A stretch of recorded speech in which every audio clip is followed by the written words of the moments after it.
And we're back for resume part 2, because there has to be a sequel with a gratuitous cliffhanger. So I'm going to share my screen because that's kind of how I do things. All right, so hopefully I haven't frightened you away in resume 1. And again, this is my PG version of my resume workshop. So there's no car explosions, there's no fire, there's no demonic sacrifices. It's just the facts.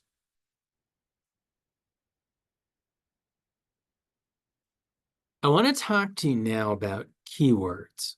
Keywords. These are what will make the difference in your resume likely getting forwarded on or dismissed. It's that important. Because there's a good chance that no human being is ever actually going to read your resume or cover letter. They're going to be scanned into a computer system and scored for keywords. And if there aren't enough keywords on them, the robot's going to be like, nah, it's a no from me. And with AI, they're getting even more particular. So when Skynet seeks to eliminate all of us in a few years, if your resume is not up to snuff, you might be on the first list. So, also important to realize, you've got to have a professional email address. You can't go into it with Hot Mama Love Goddess 1414 at Yahoo. In fact, don't use Yahoo, right?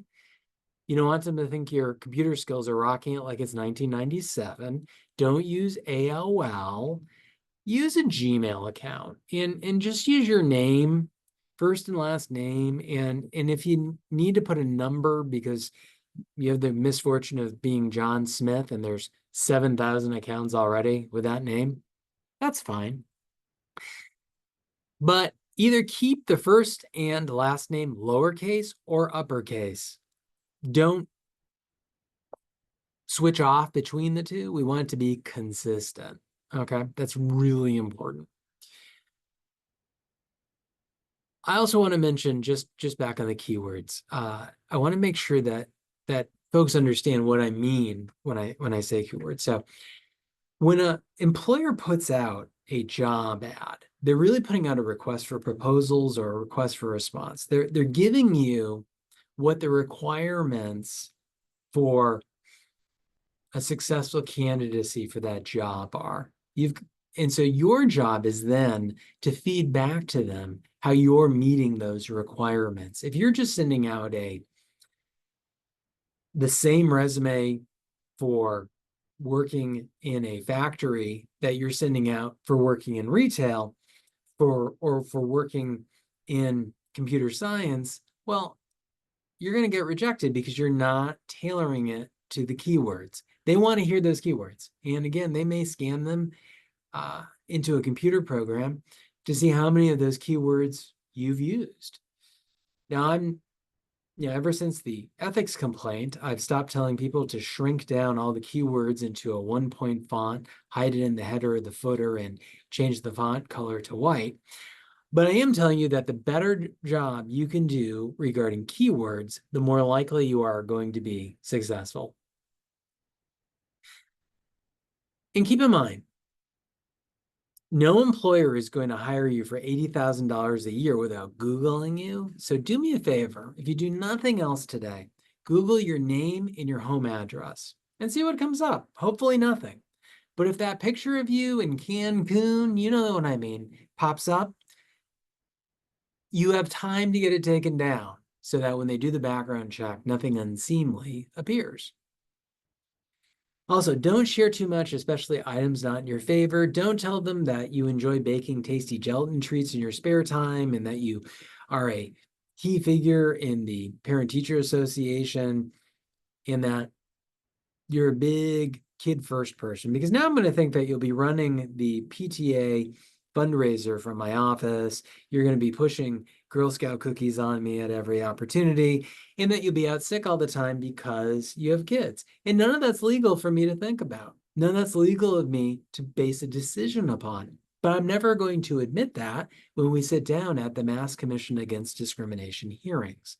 So again, if it's not specific to the job, don't include it. If you have a disability, you are under no obligation to share that until such time as you are requesting a reasonable accommodation. You are not required to tell them anything about that. Now, how long should our resume be? 1 page or 2?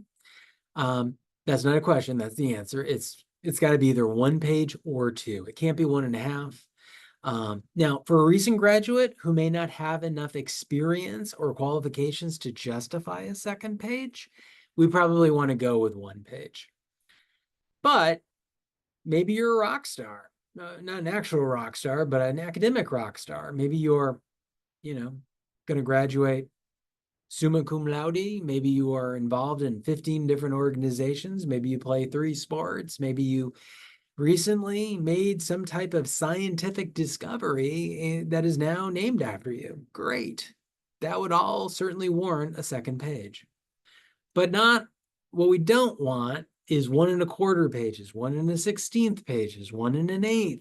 We want full pages. Otherwise, it looks like our resume has a nasty hangnail that's probably all inflamed and maybe even infected. And unless you are Secretary of State, your resume should be a maximum of 2 pages long. Anything more, and well, that's just obnoxious, and you're not going to get considered. Also, we really need to do a great job of mixing up our language. Don't tell me you have strong communication skills, strong interpersonal skills, and a strong command of Microsoft.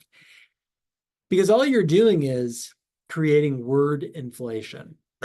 Pardon. It's just like when the federal government prints too much money, it's not worth as much. Every time you reuse the same word, it's worth less.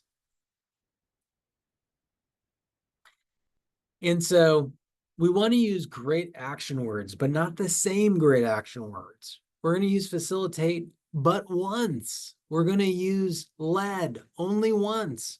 There's something out there called a thesaurus, and it's not one of the dinosaurs. It's something you can use to find alternative words, and you should. And as I mentioned in part 1 of this series of resume videos, there's actually a list of action verbs on the website. So use those. And we want to use action words. We don't want to use passive words like responsible or assist or helped, because what does that even mean you did? Did you do anything?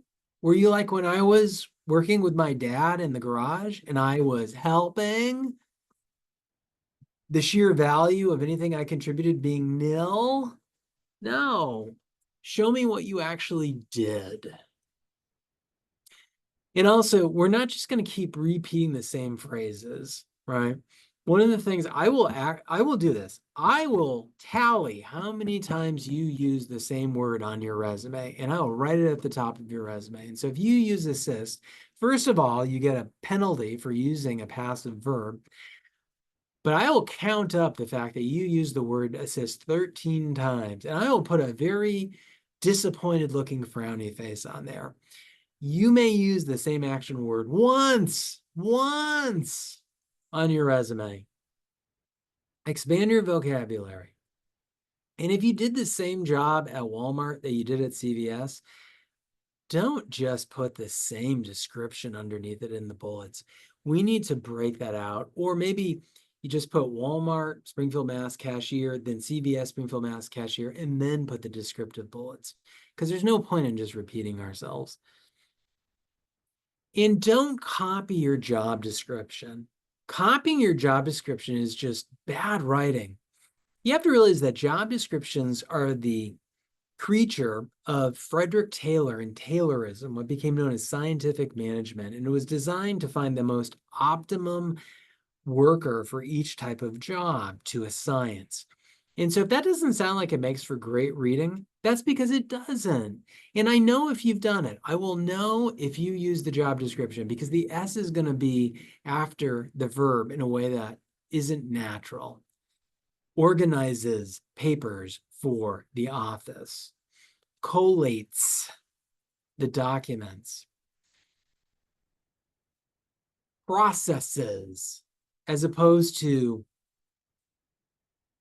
collate all documents in Office, organize all paperwork for the office. Notice how there's not an S on there? That's how people who aren't copying from their job description write what they do.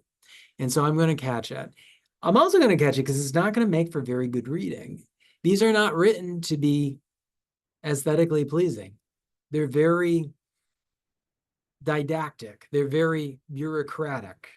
Some might even say they're very Dalek-y if you were a Doctor Who fan. So that's not how you want me to read your resume.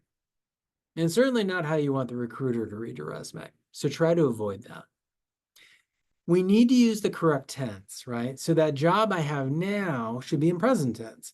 I am a short order cook, so I prepare short order items from the menu according to order. I provide outstanding customer service, and I coordinate orders to ensure hot food is delivered hot and cold food is delivered cold. I stole that from Abdavs, but that's okay. I have their permission. Similarly, that job I had over the summer that I'm not working at anymore, it's got to be in past tense. So provided great customer service. Processed transactions at point of sale. I'm putting it in past tense. I wouldn't beat this to death so much, except I see it so often. It's usually because you didn't update your resume. Do include dollar amounts for budget sales goals. This is going to help us paint that picture in the employer's mind, showing, not telling. Same thing with numbers and percentages. This is how you tell the story. Also, everything on your resume has to be true. Knowingly lying or misrepresenting anything on your resume is grounds for termination. Bullets are good, except for the education section. They help draw in our eyes, and they make it easy for me, the recruiter, to scan and get the key information I need. Because the problem is oftentimes that my eyes are going to go to where the vacuum in space is. So we don't want to put all the headings on the left-hand side and all the details on the right-hand side, because my eyes are going to go to where the vacuum is. And that's not where the information you need me to read is. That's usually caused by a lack of balance. If anything, we want to put those headings centered, align them centered so that they inform the text rather than replace the text. Don't pick a funky font. You cannot use Comic Sans or Wingding on your resume. There should be no pictures, shapes, or symbols. Don't use a quarter of the resume for your name. Also, use years instead of months. You know, if you worked from May 2024 to July 2024, that's not a lot of time. If you put in 2024 you worked a job, that sounds better. Also, no borders. We're not scrapbooking. And we're going to stop there. See, that wasn't so bad. Right? And our next in the series will be possibly something about job searching, or depending on which one you watch, it could be something on cover letter writing. Stay tuned.